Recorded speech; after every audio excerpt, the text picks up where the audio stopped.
Seraphina didn't know that the stranger hunting her through the darkened library was the most powerful man in the kingdom. She only knew the sound of his boots on marble, slow and deliberate, like a predator who had already caught the scent of prey. The royal archives stretched 3 stories high, filled with shadows and the musty perfume of ancient texts. Moonlight filtered through the arched windows, casting silver rectangles across the floor that she carefully avoided. Her heart hammered so loud she was certain it would betray her. She pressed her back against the cold stone behind the philosophy section, her stolen documents clutched to her chest. 3 years of planning. 3 years of surviving the cruelty of Lord Varen's household as a servant, waiting for the perfect moment to find proof of his treasons. And now, on the very night she'd finally gotten her hands on the evidence that would free her village from his tyranny, someone else had broken into the archives. The footsteps stopped. Seraphina held her breath. Through the gap between leather spines, she could see a figure at the end of the row, tall, broad-shouldered, dressed entirely in black, his face obscured by shadow. He stood perfectly still, his head tilted slightly, listening. Then he moved, not toward the exit, not away from her, directly toward the philosophy section. Her fingers trembled against the papers. She couldn't be caught. Not now. Not when she was so close. Seraphina dropped low, crawling beneath the bottom shelf into the next row. Dust coated her tongue. Her servant's dress caught on a splinter, and she yanked it free, the small, tearing sound impossibly loud in the silence. The footsteps changed direction, coming around the shelf, following her. She scrambled to her feet and ran, no longer caring about stealth. Her bare feet slapped against the cold floor as she wove between the towering shelves, deeper into the labyrinth of the archives. The stranger's pursuit was unhurried but relentless, always seeming to anticipate which way she would turn. Left, right, through the poetry section, past the war histories, into the restricted collection where the shelves grew closer together and the darkness thickened. Dead end. Seraphina spun, pressing her back against the wall of books behind her. There was nowhere left to run. She could hear him approaching, his footsteps echoing closer, and she did the only thing she could think of. She squeezed herself into the narrow gap between the last shelf and the corner, pulling her knees to her chest, making herself as small as possible. The moonlight didn't reach this far into the archives. The darkness was almost absolute. She could only see shapes, outlines, the suggestion of books and furniture. But she could hear him breathing. He stopped at the entrance to the restricted section. For a long moment, nothing. Then the whisper of fabric as he moved between the shelves. Closer. Closer still. Seraphina's lungs burned from holding her breath. Her eyes strained against the darkness, trying to find him, but there was only shadow. A soft sound. Leather sliding against leather. Then light bloomed in the darkness, warm and golden, and a book was pulled aside from the shelf in front of her hiding place. Through the gap, she found herself staring directly into a pair of amber eyes that seemed to glow in the candlelight he'd conjured. His lips curved into something that wasn't quite a smile. "Found you." The voice was deep, rough like gravel wrapped in velvet. It sent an involuntary shiver down her spine that had nothing to do with fear. Well, not entirely fear. Before she could react, he reached through the gap and the shelf itself swung outward. A hidden door. She hadn't even known it was there.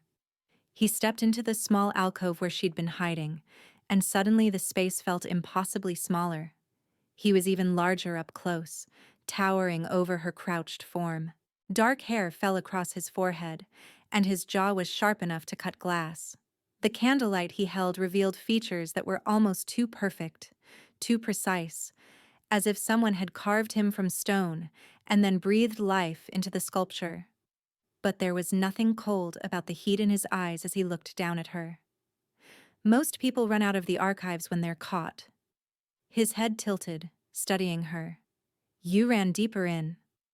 Seraphina's mind raced. She was still clutching the stolen documents. If he was one of Lord Varen's men, if he reported her, everything was lost. Her village, her family, the proof of the murders and extortion and countless other cruelties. I wasn't caught, she said, her voice steadier than she felt. You haven't caught me yet. His eyebrows rose. Something shifted in his expression, something like interest replacing the cool assessment. You're hiding in a corner with nowhere to run. He held up the candle, its light dancing across her face. How exactly have I not caught you? Because I'm going to offer you a deal. Before we continue, please take 2 seconds to like this video. It tells me you want more stories like this. The stranger went very still. The candlelight flickered, casting strange shadows across his features. A deal. You're here to steal something. Seraphina forced herself to stand, ignoring the trembling in her legs. She had to look him in the eye, had to seem confident even if her heart was trying to beat its way out of her chest. So am I, which means we're both criminals tonight. If you report me, I report you. Mutual destruction. Assuming anyone would believe a servant over me. Her stomach dropped. He knew. Of course he knew. Her rough spun dress, her calloused hands, the smudge of kitchen soot she hadn't quite managed to scrub from her cheek. Everything about her screamed her station. They would believe the documents I found. She held up the papers between them like a shield. Lord Varen's records. Every bribe he's taken, every law he's broken, every person he's had killed. If I'm caught with these, I burn them and tell them exactly where to find the copies. If you let me go, they never know you were here at all. The stranger stared at her for a long moment.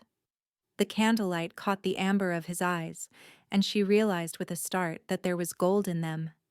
Actual gold, threaded through the brown like veins of precious metal through stone. Number. Not possible. You broke into the royal archives, he said slowly, to steal evidence against a lord, to expose his crimes, to free my village from his tyranny. He's been bleeding us dry for years, demanding impossible taxes, taking whatever he wants. Anyone who resists disappears. Her voice cracked despite herself. My father was the last to disappear, 6 months ago. I know Varen had him killed. I just needed proof. Something flickered across the stranger's face. It was gone too quickly to identify, but his jaw tightened almost imperceptibly. And if you expose him? What then? You think the courts will side with a servant against a lord? I think the king will. He made a sound that might have been a laugh if it had contained any humor. The king. King Kaelan is supposed to be just. Seraphina lifted her chin. He's supposed to protect his people, even the ones who are poor, even the ones who are no one. If I can get this evidence to him, if I can make him see what Varen has done, maybe he'll actually do something about it. The stranger studied her with an intensity that made her skin prickle. The gold in his eyes seemed to brighten, but surely that was just a trick of the candlelight. You have a lot of faith in a man you've never met. I have faith that someone has to care. Someone with power. Someone who can actually stop men like Varen. She met his strange golden gaze without flinching. I have to believe that. Or everything I've done, everything I've sacrificed, means nothing. For a long moment neither of them spoke. The candle burned lower, wax dripping down over his fingers, but he didn't seem to notice or care. He was looking at her like she was a puzzle he couldn't quite solve. Then he did something unexpected. He smiled. It transformed his face completely, softening the sharp edges, making him look younger and somehow more dangerous all at once. The kind of danger that had nothing to do with violence, and everything to do with the way her heart stuttered in response. You're either the bravest person I've ever met, he said, or the most foolish. Can't I be both? The smile widened. Walk with me. It wasn't a request. But somehow, despite every survival instinct screaming at her to run, Seraphina found herself following as he turned and walked back through the archives. The hidden door swung shut behind them, leaving no trace it had ever been there. I'm not giving you the documents, she said, hurrying to match his longer stride. I didn't ask for them. Then what do you want? He stopped at one of the large reading tables, setting the candle down on its surface. The warm light spread outward, revealing the dust motes dancing in the air, the towering shelves surrounding them, the faded grandeur of the ancient library. Sit, he said. Seraphina didn't sit. The stranger sighed, but there was something like approval in his expression. Fine. Stand. He pulled out a chair for himself and dropped into it with the casual grace of someone accustomed to commanding any space he occupied. Tell me everything you know about Lord Varen, every crime, every victim, every detail you've been able to find. Why? Because you're right. Someone with power should stop men like him. Those golden eyes met hers across the candlelight. And because I'm curious to see if your proof is as damning as you believe it to be. She should have walked away. Should have taken her documents and disappeared into the night while she still had the chance. But there was something in his voice, something in the way he looked at her, that made her hesitate. Who are you? Someone who might be able to help you, if your evidence is real. It's real. Then prove it. Seraphina set her jaw and spread the documents across the table between them. For the next hour, she walked him through everything: the falsified tax records, the correspondence with criminal organizations, the list of names, each one someone who had defied Varen and vanished. Her father's name was third from the bottom. The stranger listened without interrupting. His expression grew darker as she spoke, his jaw tightening, the gold in his eyes seeming to burn hotter. By the time she finished, his hands were clenched on the arms of his chair. This is enough, he said quietly. More than enough. Enough for what? He stood, and suddenly he seemed larger than before, filling the space with an authority that hadn't been visible when he was seated. Enough to destroy him. Seraphina's heart leaped. You'll help me? You'll take this to the king? Something complicated moved across his features. He reached out, and his fingers brushed against hers as he gathered the documents. The touch sent a shock through her, electric and strange, like touching a live wire. She jerked her hand back, her cheeks flushing. If he noticed her reaction, he didn't show it. Come with me. Where? To the palace. The air left her lungs. The palace? Now? In the middle of the night? The king doesn't sleep well. That almost smile again, like a secret joke she wasn't privy to. And this evidence needs to be seen immediately, before Varen has a chance to realize it's been taken and cover his tracks. It was insane. She was a servant who had just committed treason by stealing from the royal archives. Walking into the palace was practically begging to be arrested.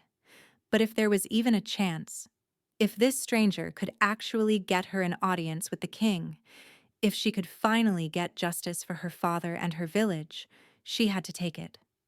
All right, she said. I'll go with you. They slipped out of the archives through a servant's entrance that Seraphina hadn't known existed.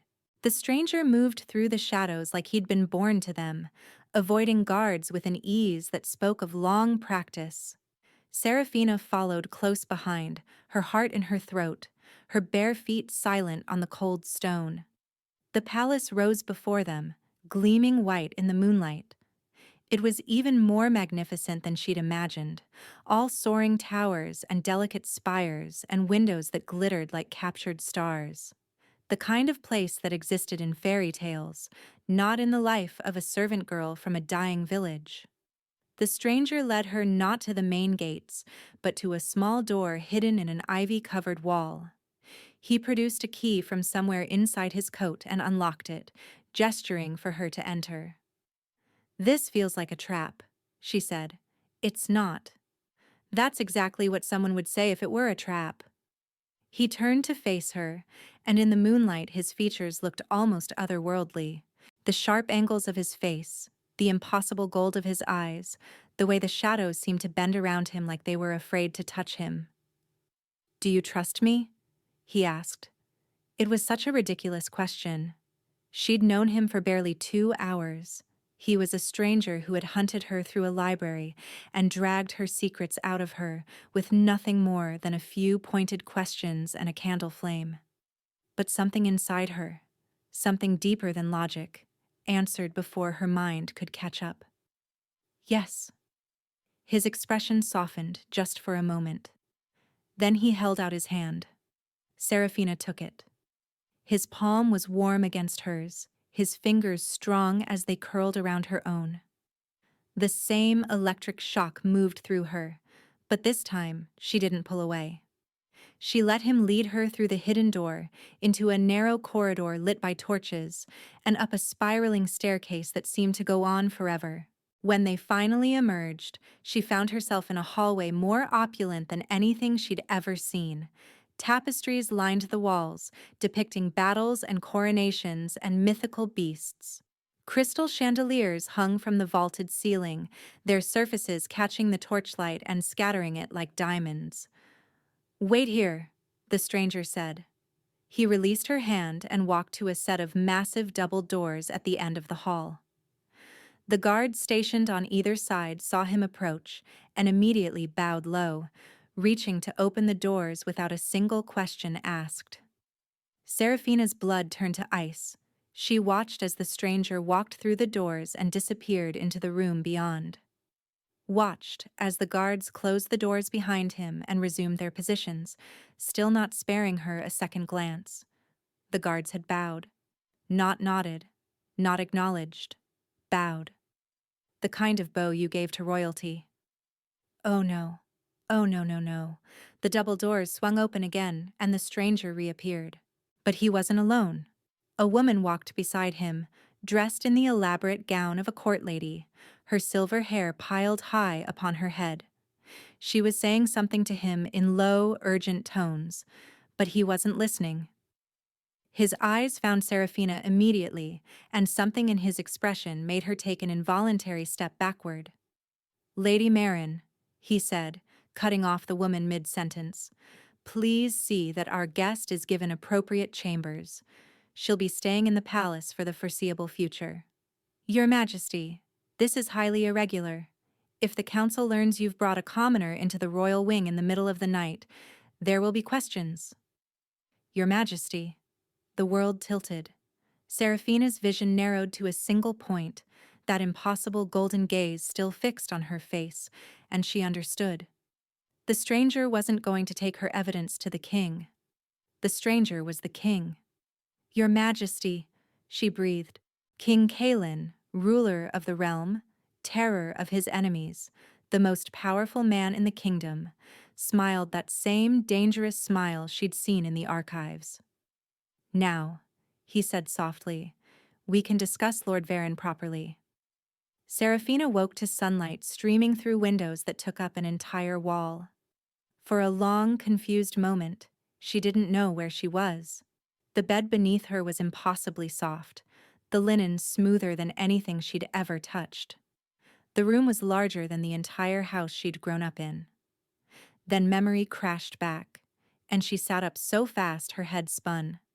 The king. She'd threatened to expose the king. She'd demanded he let her go. She'd lectured him about justice and duty and what a ruler should be while he sat there in his black clothes, playing the part of a common thief. A hysterical laugh bubbled up in her throat. She was either about to be executed or she'd gone completely mad. Possibly both. A soft knock at the door made her jump. Before she could respond, it opened to reveal Lady Marin, the silver-haired woman from the night before.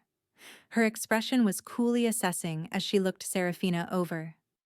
"His Majesty requests your presence at breakfast." It didn't sound like a request. "I've had appropriate clothing sent up. You have 20 minutes. She was gone before Seraphina could ask any of the 1,000 questions crowding her mind. The clothing turned out to be a gown of deep emerald green, finer than anything Seraphina had ever worn.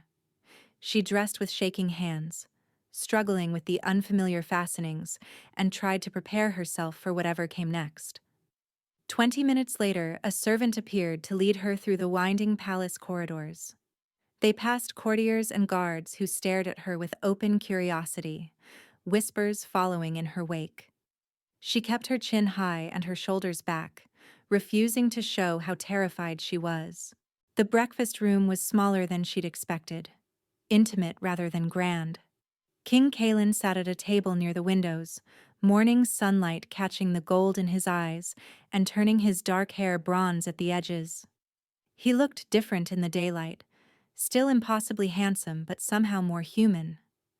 Less like a creature from legend and more like a man who had hunted her through a library and smiled when she'd threatened him. "Please," he said, gesturing to the chair across from him. "Sit. Eat."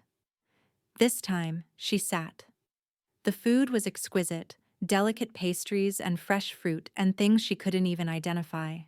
Seraphina forced herself to take a few bites even though her stomach was in knots. "You didn't tell me who you were," she said finally. "You didn't ask. I called you a common thief. Technically, you called us both criminals. An accurate assessment, given that I was also breaking into the archives." She stared at him. "Why? You're the king. The archives are yours." "The council thinks otherwise." Something dark flickered across his face. "They've been very careful about what information reaches me.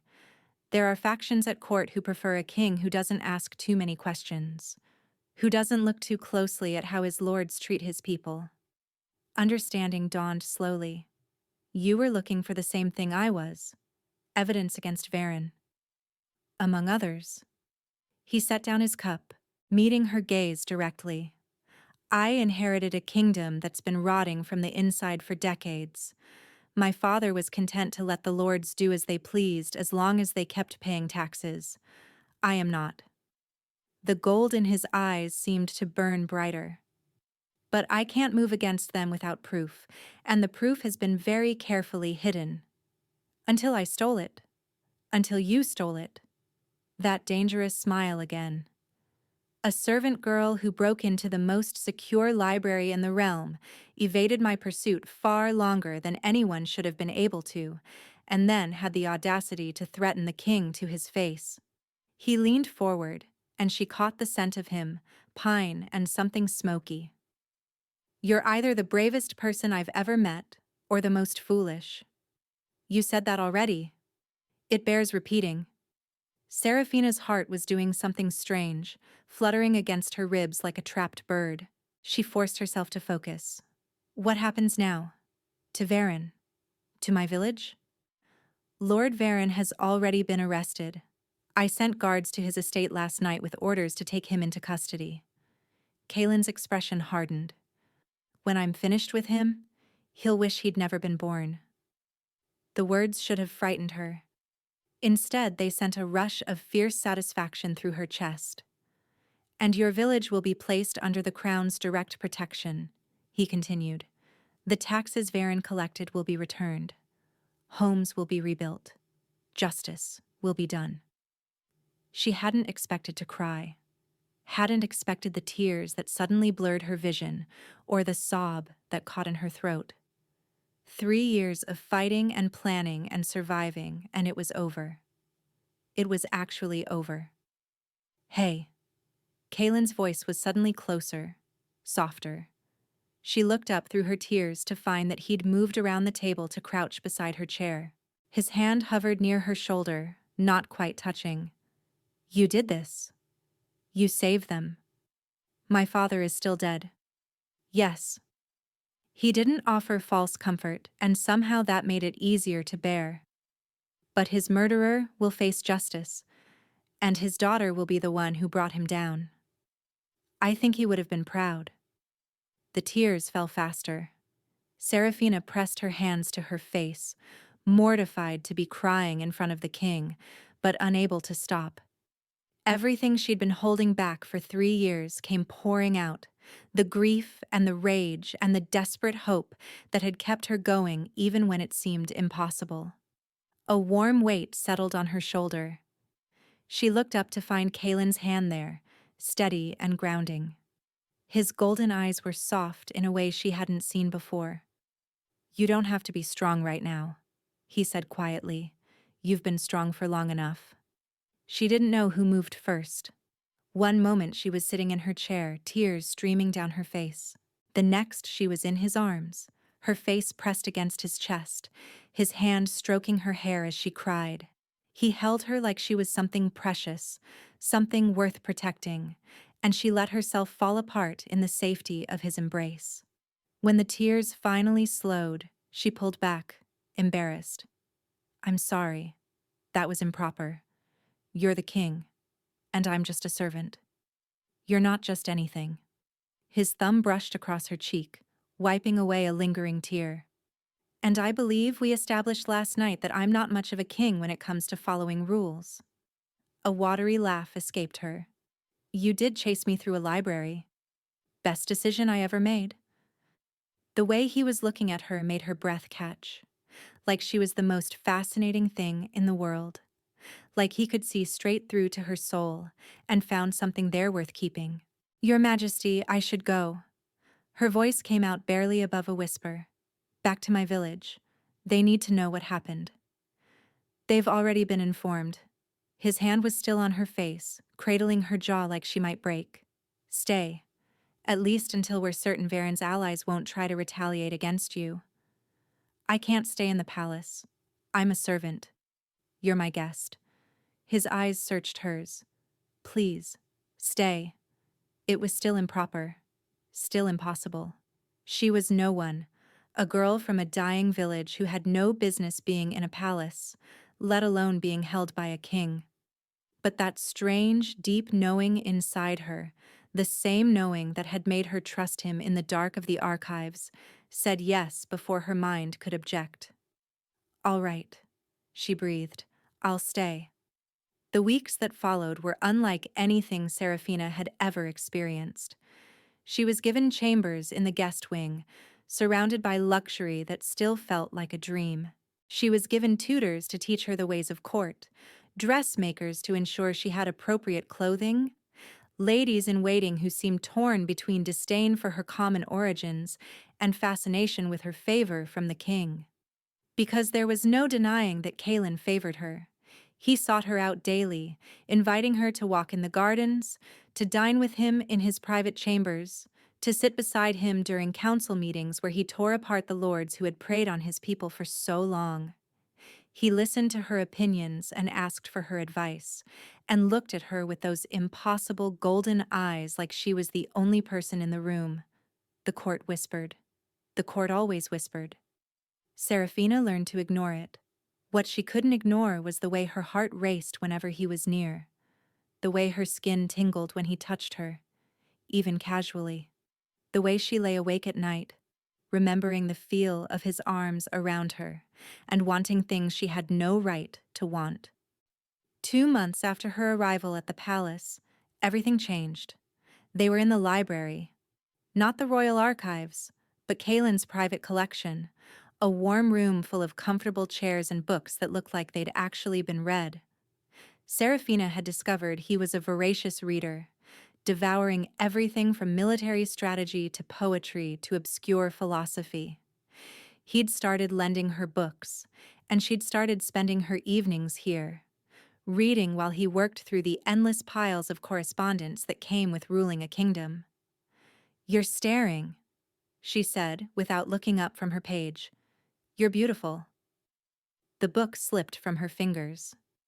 She scrambled to catch it, her face burning, and when she looked up, Kaelan was standing right in front of her. "Your Majesty, I didn't mean to. I wasn't trying to. That is to say, I should probably just go and never come back.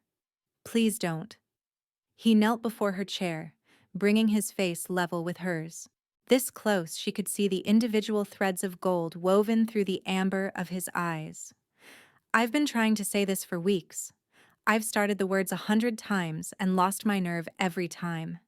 But tonight, watching you sit there in the firelight with your hair falling out of its pins and that little furrow between your brows that you get when you're concentrating, I can't stay silent anymore. Kaelan. His name, not his title. She'd never called him by his name before. His breath caught. Say that again. Kaelan. He kissed her. It was gentle at first, tentative, like he was giving her the chance to pull away. She didn't. She leaned into him, her hands coming up to grip the front of his shirt, and the kiss deepened into something that made her entire body ignite. His hands tangled in her hair, scattering pins across the floor. Her fingers found the buttons of his jacket. They were both breathing hard when they finally broke apart. I love you, he said against her lips. I've loved you since you looked me in the eye and threatened to expose me as a criminal.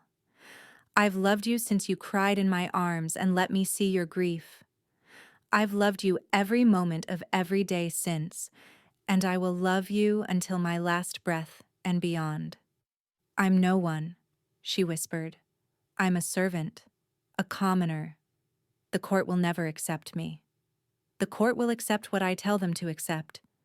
And if they don't, I'll burn the whole thing down and build something better. His forehead pressed against hers, his eyes blazing gold. You are everything, Seraphina. You are my equal, my partner, my heart. Please, let me love you. The tears came again, but this time they were different. This time they were joy. Yes, she breathed. Yes. 3 months later, Seraphina stood in the palace chapel, dressed in a gown of white and gold, and became queen of the realm. The months that followed were challenging. There were factions at court who despised her common origins, who plotted and schemed to see her removed. There were assassination attempts and poisonings and whispered campaigns to turn the people against her. Seraphina faced them all with the same determination that had carried her through the archives that night. She was no longer hiding behind shelves. She was standing at her husband's side, ruling a kingdom, fighting for justice with every breath she took. And through it all, Kaelan was there. Her partner, her protector, her love. They were reading together in the library when she felt the first flutter of movement in her belly. She gasped, her hand flying to the barely visible swell beneath her gown. Kaelan was at her side instantly. What is it? What's wrong? Nothing's wrong. She took his hand and pressed it to her stomach. Feel. The flutter came again, stronger this time. Kaelan's eyes went wide, the gold in them blazing brighter than she'd ever seen. That's our child, he breathed. That's our child. He dropped to his knees, pressing his forehead against her belly, and she felt the wetness of tears soaking through the fabric of her dress, her fingers tangled in his hair, holding him close. I love you, he said, the words muffled against her stomach. Both of you. I love you both so much. We love you too. Seraphina smiled down at the crown of his head, at the king who had chased her through a library and changed her entire world. Always. In the end, it turned out that the most dangerous thing in the kingdom wasn't a corrupt lord or a scheming court. It was love, and it had found her hiding behind the library's shelves. Thank you so much for listening to my story. Where are you listening from? Let's meet in the comments. I love hearing your thoughts. And if you'd like to support me, please subscribe. It's free, and it helps more people hear these stories.